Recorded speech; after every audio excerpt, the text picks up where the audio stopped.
good morning. Liz Poole, Cabarrus County Commissioner, and we're coming to you today from Groundworks Common, a public coffee house. Brand new, opens here on Church Street. You got to come by because this is a great cup of coffee, and I think everybody around me today will say I needed this morning. So I'm happy to be here, and I'm really happy today to talk about economic development in Cabarrus County. And my guest today is Robert Carney. Thank you for having me. And you've done a great job. I've told you this privately. Robert and his team have done a fantastic job with us in Cabarrus County.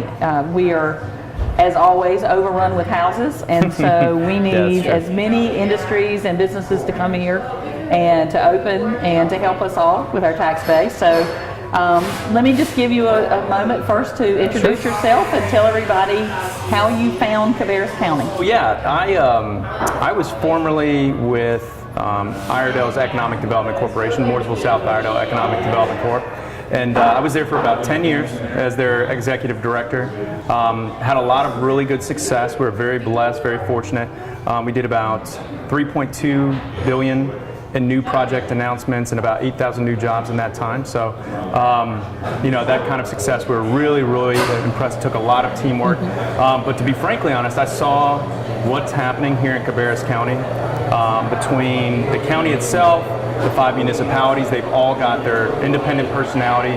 They've all got really neat and interesting things that, for me, it was something I couldn't ignore. It was an opportunity that I really wanted to be a part of. So in August of 2016, I decided to come on board, and I was really blessed that I have such an amazing team that I walked into. So we've got Samantha Grass, that is our head of recruitment. We've got Leanne Nixon, that does our existing industry, because it's not enough just to bring a business here. Once they're here, you have to take care of them. You have to make sure they're successful and growing. Then we have Josh Fernandez, who is our marketing and research manager. He does an incredible job for us as well. So I was very blessed and lucky. I walked into a good team, let's say. And I would agree with you. I do think you have a great team. Josh is really good with the reports. We get monthly reports. That's right. And are those posted on your website? Yeah, so every month we put a monthly activity report. It talks about projects that we're seeing, what kinds of activities, the size of those projects, jobs, average wages, recent announcements, anything that's in the realm of economic development that we think is critically important to the community. We try to make sure that we keep them informed of those activities. And that's important for everybody to know what's going on. But you do have a very unique business. I was tempted to find the glasses with the funny nose to bring to you today, because you deal in confidentiality all the time. I mean, it's amazing. I always joke because people will come and tell me, oh, this is happening, and I don't have a clue because you've given me some crazy code name. Yeah, sorry about that. No, that's okay. I enjoy not knowing anything. If you want to know the truth, then I can't say that I don't know something. But tell us about confidentiality and how that works. Sure. So yeah, unfortunately, it's not unfortunate. It's a part of our industry, is that when we're working with a corporation, a large company that has a global footprint or has multiple locations, and really is competitive. They have competitors that are out there. They have other communities that they may be looking at. Confidentiality is really important to them because it could dramatically affect their business model. So whenever we're working these projects, until the company's actually stated, this is our new location, this is our new place, they typically like to keep it really confidential, and they give these really interesting code names that you guys get to see all the time. We typically don't come up with those. Normally it's a site consultant or the company themselves that make up these dopey names. But yeah, it's important because you always want to protect the company's information, but really, we as a corporation, once we've announced a project, we want the community to know who they are. We want them to understand this new client, this new tenant that's coming to the area. It just, as you're going through that process, we have to be very confidential and respectful of the company at that point in time. But all in all, we really want the community to know and celebrate this new company because we believe it represents a lot of good things. If we're involved with it, hopefully it means a lot of good things for the community. I agree. So you were 10 years in Iredale County? Yeah. And then you've been here for a year and a half, so it's not like this is something brand new for you. How have things changed? I was telling you earlier, I do a shout out to Branson Jones, who was my neighbor, and I believe he was the first economic development recruiter that was here in Cabarrus County. Brought a number of businesses, Oilers, for example, out in the International Business Park. So So how do you think economic development has changed over the years? Yeah, so this community is constantly growing and developing, and it's, and our focus is to constantly work within the community based on its strengths and where it's trying to go and help do that. But the industry itself, how it's changed is, when I first got into economic development, we used to have projects that would come and you would spend days, multiple days, taking them through kind of the data of who you are as a community, your quality of life, your education, your crime statistics, the site itself, utilities, cost, all those different things. We used to put together these really large binders that we would take a client through this and we'd spend days doing that. Today, data has changed everything. So everything now with data that's available of this community and anywhere across the nation is all available through the internet. So companies and consultants are doing all that homework, and now when a project comes in your door and you're meeting with them, they know all this data. That's the reason why they're there, is because they fully understand the data set of who you are as a community and what it means to their bottom line. The thing that they're trying to learn now is, who are you as a community? What is your personality? What is all that qualitative data that makes you guys special against all of your competition? So that's really the biggest way that I've seen that it's changed, and we've tried to really adapt to that to make sure that we are always focused on our data, because our data really matters. But at the same time, whenever a project's coming to us, now we're focused on, we want you to understand who this is as a community, who we are, and the people here and how special they are. Well, I would agree, it's a special community. I mean, we're very fortunate geographically where we're located. Mm-hmm. Yeah. And that has a lot to do with people looking in the Charlotte region, and we're north, so therefore that makes it good for us. We have great roadworks, 85, 49, all of those that move vehicles. Yeah, this is the business corridor of North Carolina, and with the I-85 widening, it's I don't see us slowing down anytime. Really, what a community like Cabarrus County, our challenge is really understanding and defining what smart growth is and what's the best for the community, and not just growth for growth's sake, but growing in a really smart and healthy way.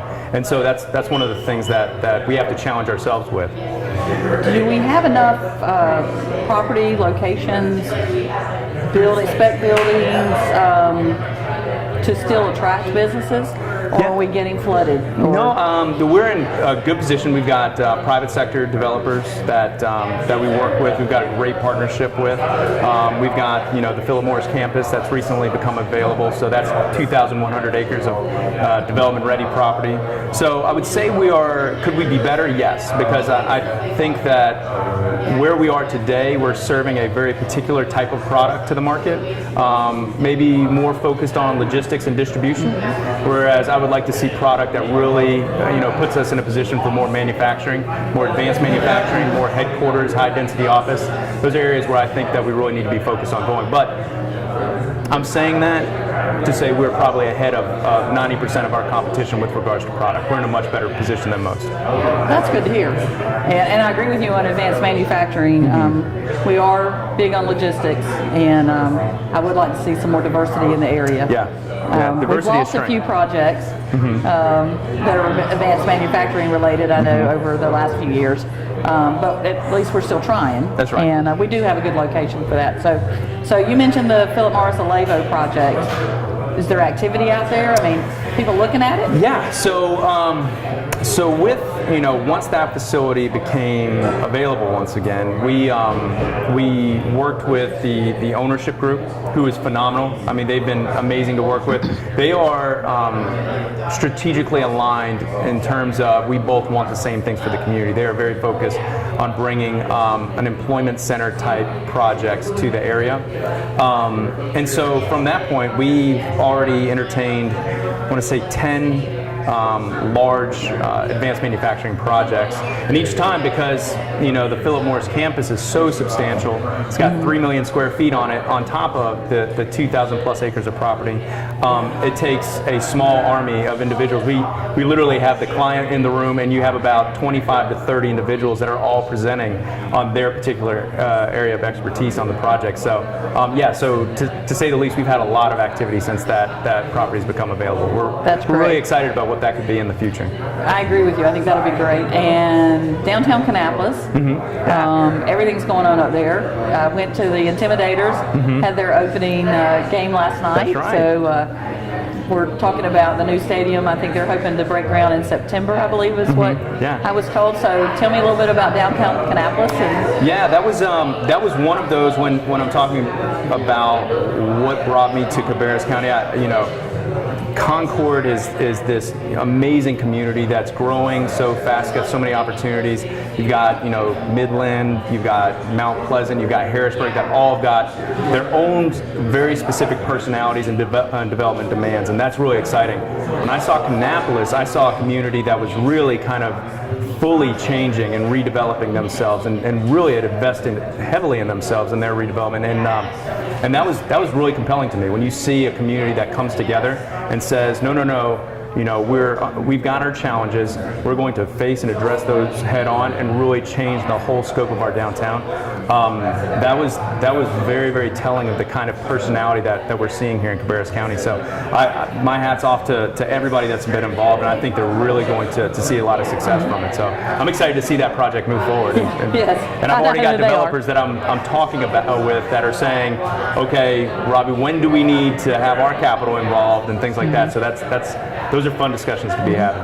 And the last area I want to ask about quickly is the Concord Airport area, Concord Mills, Charlotte Motor Speedway. Anything new out that area we need to know about, or is just continuing to be our economic engine? Yeah, so say it's between the Speedway and the way that they continue to diversify, and then the development opportunities along that corridor. It's just incredible, along with the transportation infrastructure that's going to be coming online.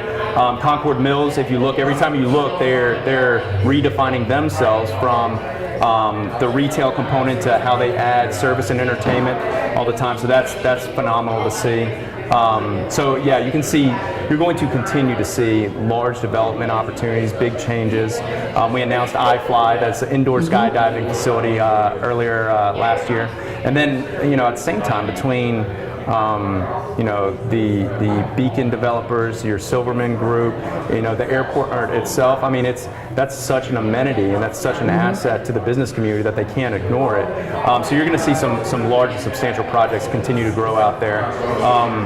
Well, like I said, I've been working with those guys to constantly focus on.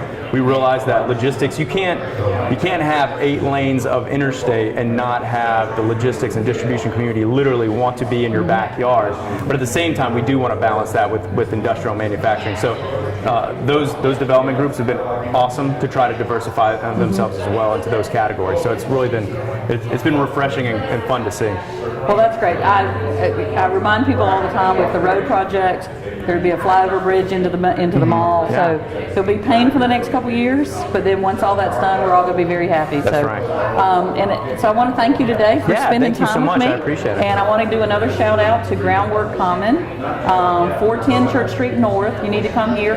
Great coffee, great environment. I'm really happy to be here today and to promote this new local business. So thank you very much. Yeah, We've been out and about in Cabarrus County. I'm Liz Poole. This is Robbie Carney. Keep in touch. Got it? One take. One take. If you have suggestions for topics or location that you would like to see on Out and About, please contact us. Our email address is outandabout@cabarruscounty.us.